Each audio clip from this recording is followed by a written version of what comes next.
Yo les bros, donc c'est Goji, j'espère que vous allez bien. Alors on se retrouve pour la petite review du chapitre 887 qui vient de paraître là de ce matin. Là il est 8h, 8h, 8h30 du mat. On est vendredi et c'est vrai que normalement il doit sortir normalement le jeudi. Mais bon, il y a eu un petit retard je pense dans tout ce qui est traduction etc. Mais bref, ça on risque pas de se plaindre, vaut mieux pas se plaindre de ce genre de choses. Donc voilà, on se l'a fait cette petite review, du coup il est sorti en anglais, donc normalement j'ai tout pigé, c'était un chapitre relativement simple d'ailleurs, c'est un chapitre pas si ouf que ça, mais il était quand même intéressant sur pas mal de points. Mais donc normalement voilà, il était assez simple, donc en anglais je pense qu'il doit pas y avoir de problème, j'ai pas dû ne serait-ce que faire de fautes dans ce que j'ai compris, j'ai pas dû mal comprendre grand chose. Donc voilà, alors attendez, il n'y a pas de l'investissement, il n'y a pas du youtubeur professionnel là s'il vous plaît.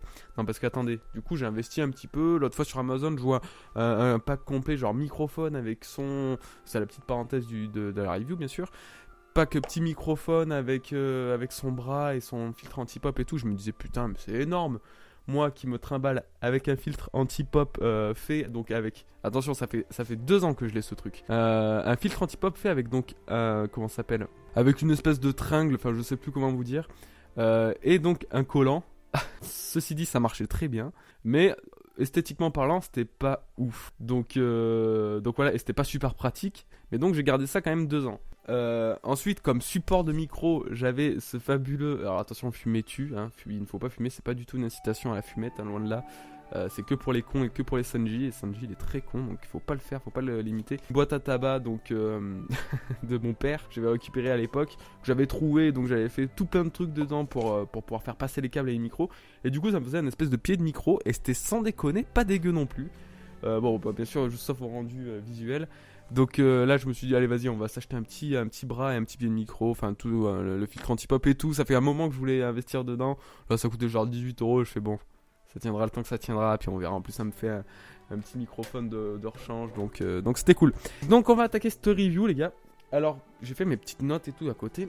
Alors, c'était pas un chapitre fou dans le sens où il n'y a pas eu énormément, pas de révélations. Ça a été un petit peu long, mais il s'est passé des choses intéressantes. Il s'est passé 2-3 choses relativement intéressantes.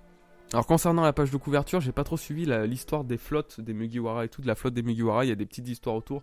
J'ai pas trop suivi, j'ai pas trop analysé ça, donc pour l'instant je m'en tamponne un petit peu, même si je sais qu'il peut y avoir beaucoup d'éléments intéressants.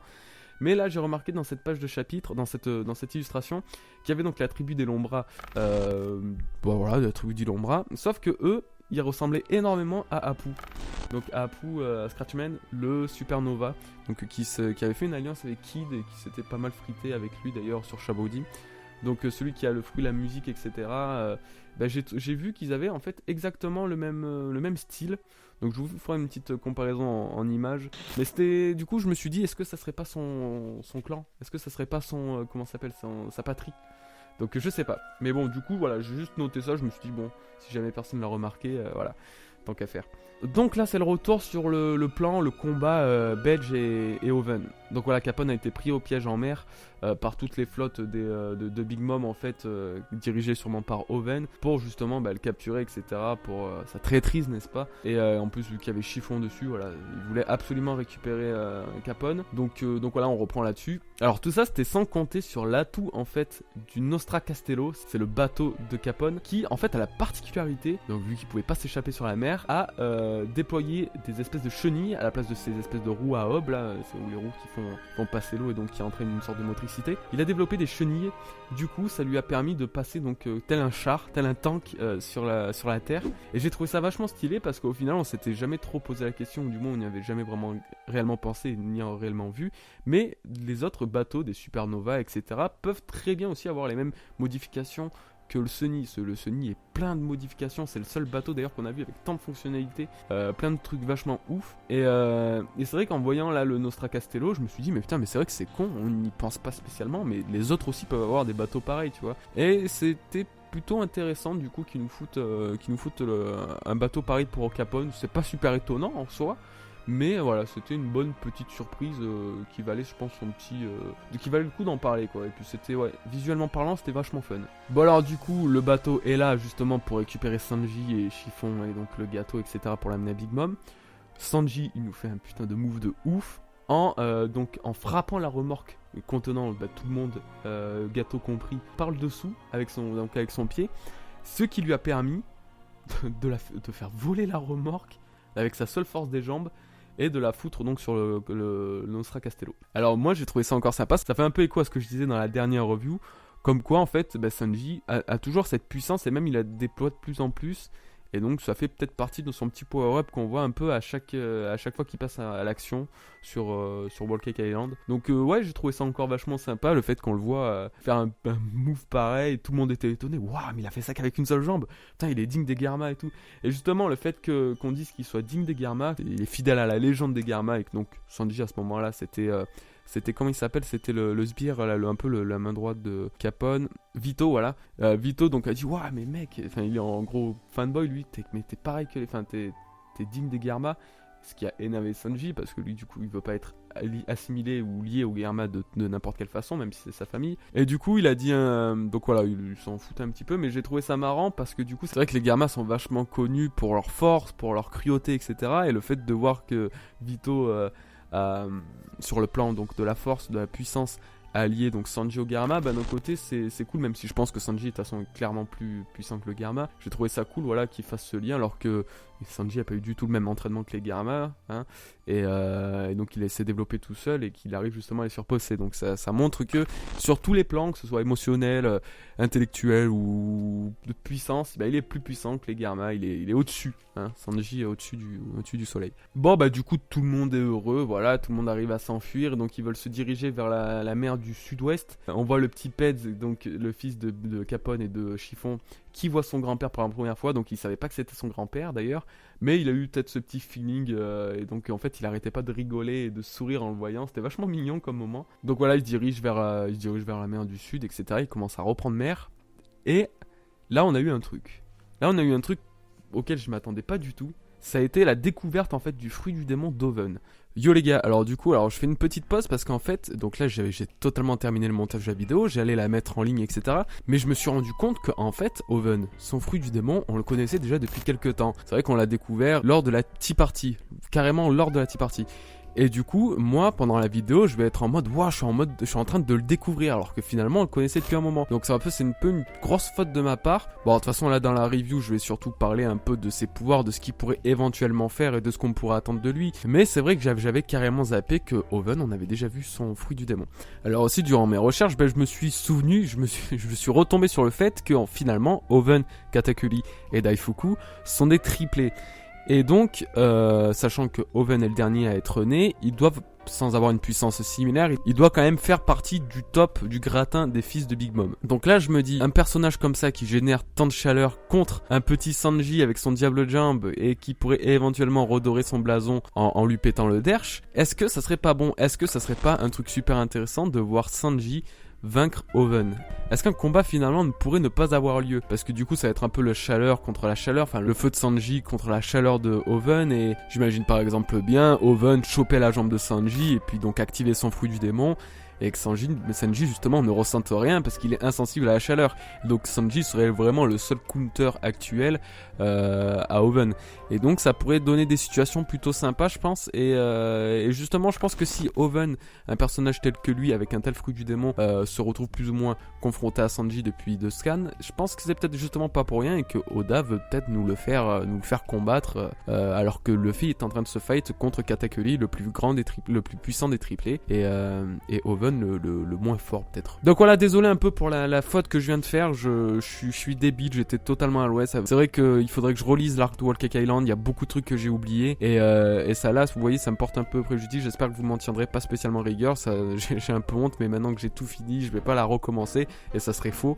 Donc je vais pas faire en sorte que je vais pas faire style que je connais tout à One Piece, alors que comme vous pouvez le voir c'est pas le cas, hein, et de toute façon je m'en suis jamais caché. Mais voilà, désolé pour la petite faute. J'espère quand même que cette petite idée que le Oven soit le combat, soit le duel final de Sanji, parce que clairement je pense que ça peut être une très bonne possibilité et un très bon combat qui pourrait se déclencher. Allez, je vous laisse continuer. Donc moi Oven, je me suis douté en fait qu'il avait un fruit du démon comme tous les fils de Big Mom, hein, comme tous les enfants de Big Mom, donc qui avait un fruit du démon relatif à la nourriture, ou du moins tout ce qui se base autour de la conception de la nourriture. Et là, bah, en fait, on a vu que chez Owen, il avait un fruit du démon lié à la chaleur. Sauf qu'en fait, c'était carrément le fruit de la chaleur, en fait. Donc c'est finalement toujours relatif à la nourriture, parce qu'en fait, il peut cuire des choses, donc au final. Et donc il a plongé ses mains donc, dans la mer, carrément, et a fait bouillir l'eau de la mer au point donc de cramer les poissons et de mettre feu au Nostra Castello. Et là, c'était juste ouf. C'était juste oufissime, parce que du coup, on sait pas trop si c'est un Logia ou un Paramecia, parce que du coup, il s'est fait plusieurs fois toucher sans être... Donc il est pas intangible apparemment, donc ça a pas l'air d'être un Logia, vu qu'il a l'air donc de générer de la chaleur, comme pourrait le faire Magellan avec son poison, donc ça risque plus d'être un Paramecia donc. Quand on le voit sortir ses mains de l'eau, donc ça fait des espèces de gouttes de chaleur, un peu comme des gouttes de magma au final, ça devait être justement que de l'eau qui goûtait, mais ça faisait un peu... Voilà, ça ressemblait un petit peu au magma d'Akainu. Ça a été vachement intéressant, parce que du coup, ce fruit du démon peut être carrément surcheaté en fait, il peut être totalement pété. S'il peut générer une telle chaleur semblable à celle du feu, voire même de la lave, parce qu'il a quand même réussi à faire prendre feu un bateau qui était sur l'eau, ouais, ça reste quand même vachement impressionnant. Donc on sait pas comment il va s'appeler ce fruit du démon, si c'est le Netsu no Mi. J'ai fait des recherches et apparemment ça serait quelque chose comme ça, vu que ça a été traduit comme heat, la chaleur en anglais. Donc en japonais j'ai fait un peu la traduction, apparemment ça serait Netsu.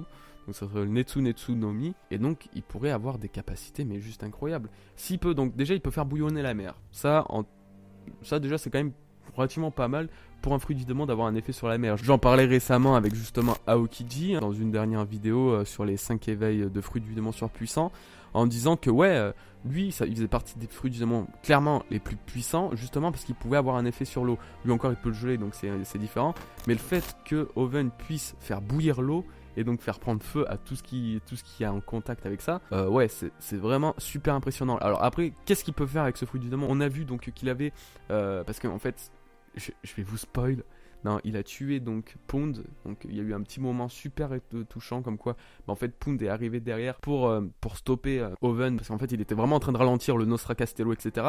Et Pond est arrivé par derrière pour lui foutre un espèce de coup de bûche là, donc il a neutralisé en fait quelques instants. Owen s'est énervé et donc l'a exécuté, mais on a eu avant tout ça une sorte de moment super touchant comme quoi Pond disait que voilà, il regrettait de ne pas avoir eu plus de choses avec sa fille et tout, de ne pas avoir pu plus chérir ses enfants, donc c'était vachement touchant. On a même vu Big Mom jeune qui avait l'air d'être pas dégueu, elle était plutôt sympa, plutôt bien faite. Et donc voilà, on a eu tout ça et tout, et à la fin, Pond s'est fait exécuter. Il s'est fait exécuter par Owen qui possédait donc ce Bizento.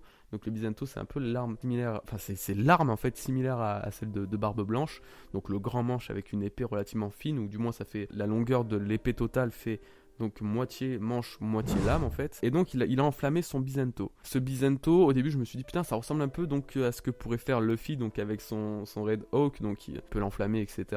Pour enflammer son poing. Je me suis dit, est-ce que le Bizento il est réellement enflammé via le même procédé que le Red Hawk de Luffy, ou est-ce dû au fruit de la chaleur? J'ai vu que apparemment le Bizento n'avait pas de haki enduit, donc je me suis dit que c'était plus lié donc à son fruit du démon. Donc là c'était quand même intéressant que pour le fruit de la chaleur il arrivait à générer une flamme sur son arme. Qu'est-ce qu'il peut faire d'autre du coup avec ce fruit du démon? Est-ce qu'il peut donc rendre l'environnement enflammé? Genre est-ce que en posant ses mains par terre tel le faisait Crocodile pour assécher le sol, est-ce qu'il pourrait justement mettre feu au sol, faire bouillonner, je sais pas, la terre? Bon, ça reste un peu compliqué, ça me semble un peu même what the fuck, mais admettons, il y a du coup vachement de possibilités et je ne sais pas lesquelles ça pourrait être. Justement, j'ai essayé d'y penser et donc vous proposer quelques possibilités, mais honnêtement je sais pas, à part peut-être créer vraiment une grosse chaleur ambiante en faisant surchauffer son corps et du coup voilà, faire monter à des températures incroyables et donc pouvoir même distraire, voire même peut-être brûler ses ennemis, ça pourrait être aussi cool.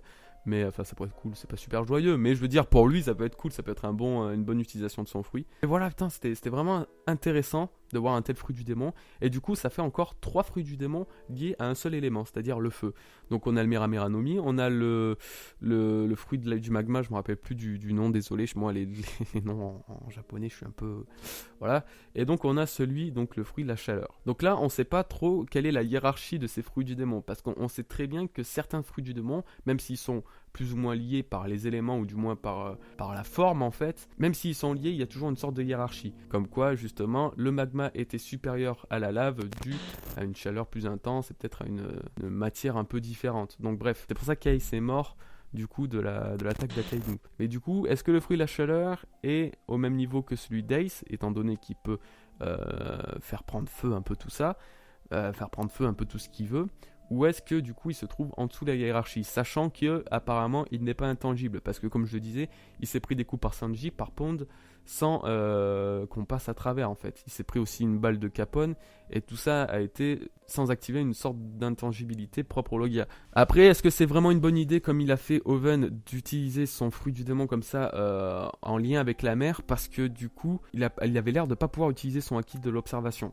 J'entends par là que quand Pond est arrivé derrière lui pour lui asséner un coup de bûche, ça a été les sbires donc de Big Mom, de Oven, qui lui ont dit attention Maître Oven derrière vous. Alors soit il a un acquis de l'observation vraiment naze et pas assez développé, ce qui serait quand même étonnant pour fils de Big Mom, soit il a donc son fruit du démon, voilà, le fait de l'utiliser dans l'eau c'est pas super bon parce que du coup ça lui demande peut-être plus de concentration ou ça lui réduit justement ses forces et ça fait en sorte que du coup tout ce qui est acquis de l'armement ou acquis de l'observation, c'est un peu niette. C'est pour ça que d'ailleurs, j'ai trouvé ça étonnant qu'il se fasse frapper par Pond derrière lui et qu'il n'ait pas pu esquiver le coup, quoi. Bon, du coup, voilà, j'ai parlé de ce que je voulais à propos surtout du fruit de la chaleur. On termine donc ce chapitre avec l'équipage.